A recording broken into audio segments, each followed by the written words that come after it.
Welcome to Deep River Farm, folks. Doing a little traveling today. Been up in the mountains and been checking some things out. But I felt like I needed to get this recording done while I was coming down the road. So I've got me a mounted magnetic phone holder in my vehicle, and I thought, well, I can put that to use, and we can talk a little bit about what we got going on. Well, it looks like we got a big problem with our administration. Mentioned about 4 years ago that they was going to put as much as 33% of the land back in conservation, and they're holding up to that promise real well. They're using regulations and taxation and such to take over a lot of the farms, and they're getting ready to institute a unrealized capital gains tax. Now they're going to say that this is only for people making above $1 million or whatever, but you got to think about this. Anytime you've got say 60 acres of land or more, and depending on where it's at too now, the value of that property, due to the inflation, the cost of living that's went up, the cost of materials that's went up, made home prices go up, interest rates are way up. It's just out of control. It wouldn't take long to hit that $1 million mark now, would it? So, you know, you're facing that tax right there. And, you know, you inherit from whoever, your parents, your grandparents, or something, you know, a small farm, or maybe you inherit a big old house in town. And then suddenly, you're over the mark, and they're coming out with their hands out. But don't think they're going to stop at $1 million. That's just the first step. Once they can institute that, they're coming after the rest of us. Why would you think they would hire that 87,000 agents if they wasn't trying to figure out a way to come after people? And who are they going to come after? The people that can't afford an attorney to fight them. So they're going to come in and they're going to tax you, and they're going to put liens on your property and on you, shut down your bank accounts and lock you out of everything where you can't operate. That's the whole plan. That's how they're going to put all this back into conservation, and also reap a big bunch of taxes and stuff. And then today I find out there's Janet Yellen and the administration up in there on the other side of the Potomac. You got to be careful how you word stuff, because this AI picks up every little thing. We know what's on the other side of the Potomac, that big brilliant clan they got running everything. And they're all for a global tax. You know, they're wanting to raise the corporate income tax from 21% up to, I don't know, 30, maybe it's above 30. I can't keep up with it. You know, that crowd changes their policy numbers and issues every day like he's changing underwear. But you know, they want to tax the corporate tax level and send it on up. Well, who you think's going to pay for that? They just going to pass it right along to us, the consumer. We're going to turn right around and pay all that, plus the taxes on that higher price stuff. So you're going to pay their tax, then you're going to pay a higher tax. So the government's getting double taxation kind of out of it right off the get-go. Another way to steal more money from the working people. So now they're wanting to institute this global tax. Well, your biggest companies in the world are based in the United States. And if they're wanting to levy a global tax on everything, guess what? That global tax will be passed right along to that, with that bigger, higher corporate tax, right on to the consumer to pay that tax And then that's going to cost everything to go up again, because there you go, and then the government reaps the benefit of more taxes because of higher prices. You see where this is going, folks? They're going to tax us right out of existence, of you ever being able to have anything. That's what they're trying to do. They want you to not have nothing and like it. Just like they want you to eat bugs and all this cell-generated stuff they want to hang up on hooks and grow in these sterile areas known as labs. You know what I'm talking about. So you can see where this is going. And then they're going to try to institute a cashless society. And guess who's going to get rich off that? The banks. You know why? Because they're going to pass, all these businesses is going to pass on along to you the 3 or 4%, whatever it is, that the banks is charging the business. They're going to pass that right along to you. So there's what's getting ready to take place. They're going to force you to have no cash and then charge you for using it on a piece of plastic. So every way you turn, they're trying to beat you down. And they trying to get all this stuff going. I was reading, and I mentioned it a while back about they're studying a way to get these you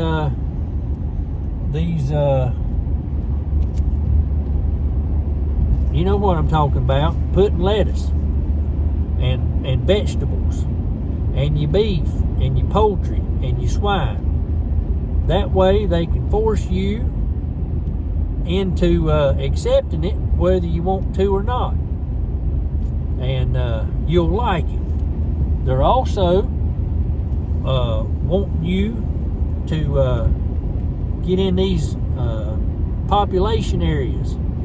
And that's what they're planning for. Their long-term plans is to have these population zones and so forth. And you're going to live in them, and you're going to like it, and you're going to be dependent on these 15-minute cities. That's what they want. Everything's within walking or biking distance, and you'll either walk it, bike it, or run one of them battery-operated cars that don't half run. That 80% of the new cars that's in the shops is in the EV line for breakdowns because they're junk. That's what they say. 80% of the new vehicles that's in the shop are battery powered. You guessed it. I heard the other day that Ford had dropped the price, I don't know where at, of their electric trucks down to $7,000 a piece, taking a humongous hit, and they still can't sell them. Nobody will buy that junk. Nobody wants it. Ford has scrapped all their plans for making those vehicles. I heard them say they was going to write off over $400 million worth of stuff that they had in production or plans for production and engineered for. They're scrapping all that and going to hybrid vehicles. They're going to do away with the total battery-powered junk. So you see what's happening there, and people are starting to revolt against it, and they want you dependent on electricity. Well, I got to thinking about this. Here in North Carolina, we have a monopoly on the power, and that would be Duke Power. Sure, you have a lot of little co-ops and everything running around, but guess where they get their power from? Duke Power. So, you know, and they're regulated. Well, you know, the government's the one that regulates them. 5.5 miles. The government regulates them and approves their rate increases and everything. So once they get you locked into electric stuff, you know, all they got to do is just allow the price increase for the electricity, and there you go. You know, once they get everything monopolized and get their agenda in order, they got you into the system of you'll do it or else. So You got to think about that. And here was another thing I found out. The 70% of the world's supply of corn, over 55% of the world's supply of wheat, over 60% of the world's supply of soybean, and over 55% of the rice world supply is now stored in China. What does China know that the rest of the world doesn't know? You know, we've been telling you a long time to get yourself a garden going, grow, get as self-sufficient as possible. It's coming down the pipe. They're going to price food out where you can't afford it. Either that or it's not going to be the real thing. It's going to be some sterile arid concoction of junk. They want you dependent on processed foods so that they can make more money on it, make people sick, get them dependent on pills, and that way you'll be in debt to the pill manufacturers, to the banks, to the government-controlled insurance, government-controlled electricity, and control, period. So, you know, Bible speaks of one world government, one world everything, religion, currency, the whole 9 yards. You can see where this is going, folks. The issue is how long are we going to have to withstand it before the good Lord comes back? So, you know, you got to do your due diligence. We don't know how long that's going to be. So you got to plan for you and your family in more of a survival mode, you might, so to speak, and be ready for whatever comes down the pipe. I just also heard that the United States have put sanctions and hit the Chinese banks as of today. And what could China do in retaliation for that? Because I got a feeling they ain't going to sit back and just let the United States shut down their banking system on all their trading with Russia or whoever they want to trade with. You know, the United States is totally dependent upon China for their goods and services, thanks to that brilliant bill in the Clinton administration called NAFTA. All that stuff went overseas for slave labor so that the companies could bring that stuff back into the United States and make buku-doodles of money so that the shareholders could get rich and the politicians could get rich. You know, them politicians, we need to go back to it and make them start wearing NASCAR jackets on. That way we all know who they getting paid off by. They can get a patch for everybody they getting a kickback from. So that's something you need to be thinking of. I got to thinking, you know, just what would you need as a bare necessity to survive on all this stuff that comes from China. I bet you can't go through your house and find 10 items that's made in the United States in your house. It's all coming from overseas. So, you know, you're looking at all your basic commodities. I mean, all kinds of stuff. About every electronic, you know, microwaves, little grills, little ovens, can openers. I mean, just you name it. Curling irons, electric toothbrushes, shavers, you know, razors. I mean, all this stuff coming from over there. All they got to do is get mad and say, well, you ain't going to get nothing no more. What would happen to the United States? Just think about that. You can't get soap. You can't get toothpaste. You can't get toothbrushes. You know, just look at all the basic commodity stuff that you cannot get if something like that was to transpire with China. You know, the United States has been pretty much dominant force in the world because of the dollar. Everything's traded on the dollar. Well, what if suddenly everything went to that bricks, or they went digital.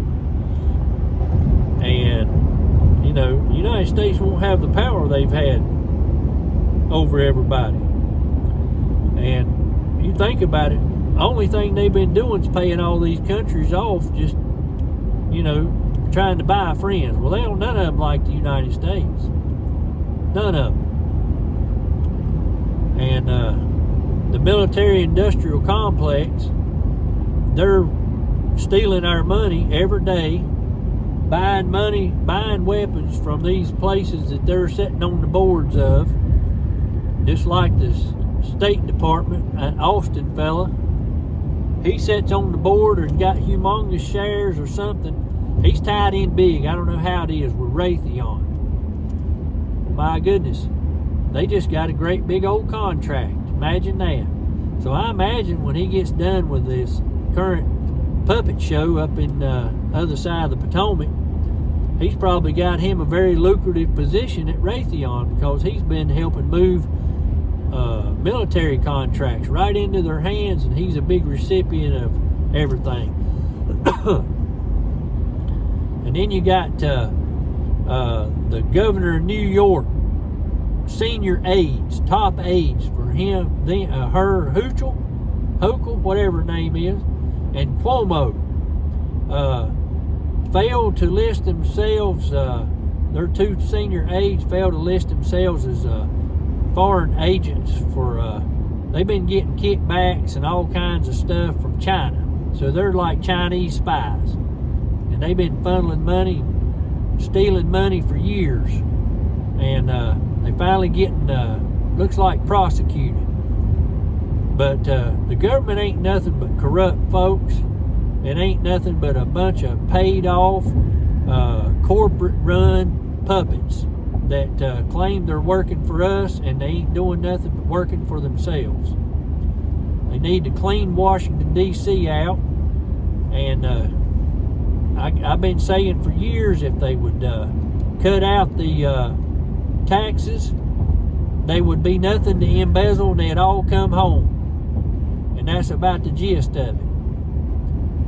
So if they wasn't stealing our money and using it for other stuff, sending it out to Ukraine to come back in a unmarked shoebox full of cash for them, none of that stuff would be happening. But we've got so much going on all over the world now. World's in right next to World War III.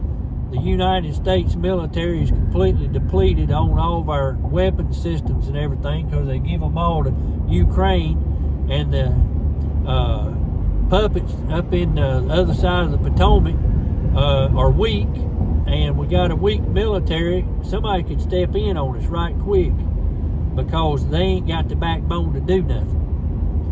And that's why we're going to have to get some strong leadership back, and rebuild our military and put a purpose in the military, because right now all they're worried about is what trying to figure out what bathroom to use and so forth up there with that DEI hires that they put in that administration. Ain't nothing but a bunch of mentally insane clowns.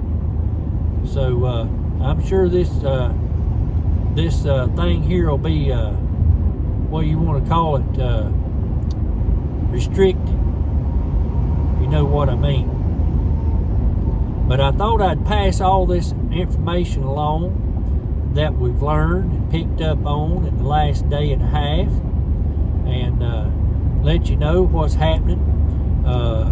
There's a lot of, from what I understand, there's a lot of people also losing farmland and stuff with the government taking it through eminent domain, and they claim that they're needing it for a water intake for public use, and the amount of water that they need is 173% more than they've needing right now, and their projected growth, the historical growth, is 0.025%, which that's a year. So they're not growing that much, and they want to increase their water intake 173% above what they need. So upon further research the fellows done, come to find out they was needing to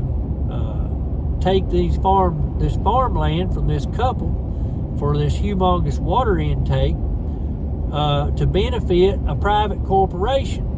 And the private corporation happens to be a data center, which needs tremendous amount of water to keep the servers cool. And so the government's going to take the farm under eminent domain, and the law says it has to be for the benefit of the public. Well, that ain't got a thing to do with the benefit of the public. That's going to benefit a private corporation, which means there's a politician or two or three or however many been paid off to help orchestrate this to steal this man's land.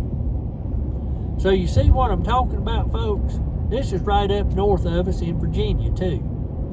So you know, you got these big data centers. How much data do they need?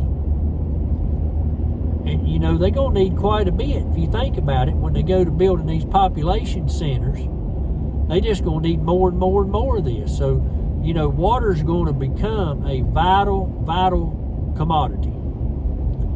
And out west in Idaho and Washington, they're restricted. In Oregon, they're not letting the farmers water their livestock.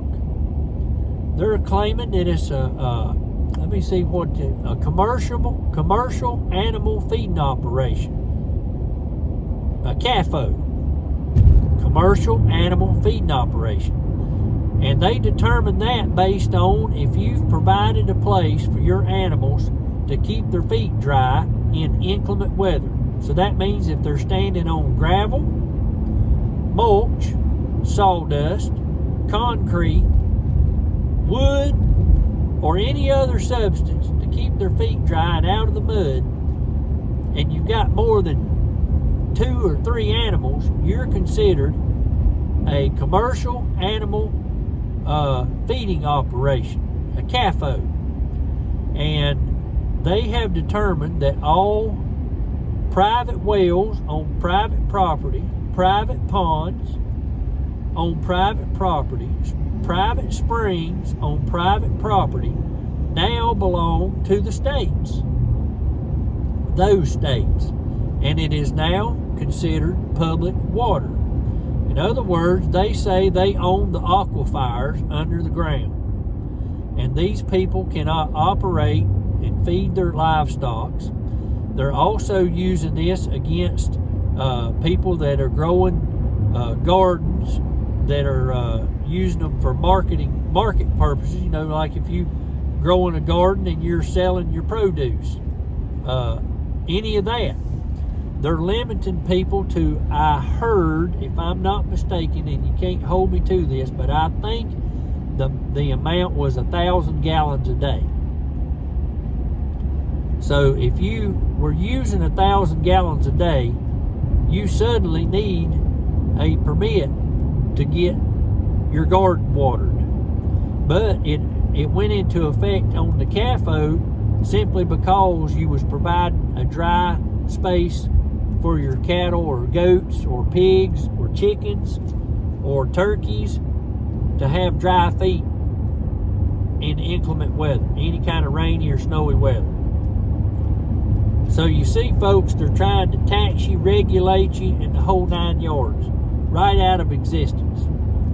And they say that the permits to get that water pretty much don't happen. And you know, I would hate to think they would try to come into a state like North Carolina, especially the county I live in, and try to tell somebody they wasn't going to be able to use their private well. I don't think that'd go over too well at all. Matter of fact, I don't know that anybody would survive leaving the farmer's place, telling him he can't water his cattle.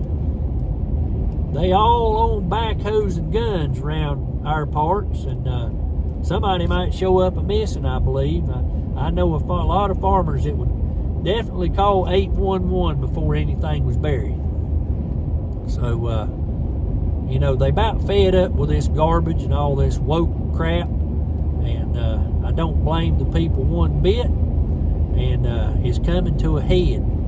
And I think it's going to be sooner than later if something don't change with the puppets up at the Potomac. I appreciate you joining us today. I just had a lot of stuff I thought about, needed to get out there and let people know what's going on. Most of this stuff, I'm going to say 95% of what I just told you is not even on mainstream media. They're not going to report on it because it makes them look bad, and they don't want any of that information out there. But if you go to credible sources with documentation and proof and links and stuff, you can see this for yourself.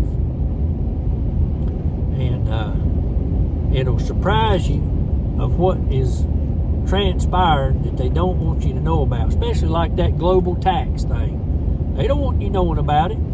It's going through. I wrote it down. Let me see if I got it wrote down here. I wrote it on something. It was they was running it through. Let's see. Is it on this other paper here? The Organization of Economic Development is part of his name of it, and they was running it through that to create the global tax. And the global tax was going to be collected by the UN. So there you go. Probably could look that up, find out with enough looking around, and you could probably find something on it and learn something about it. But I'm sure they're going to try to keep it hid because they don't want nobody to know that they're trying to undermine the American people, who funds about 27-28% of the total amount of the UN anyway.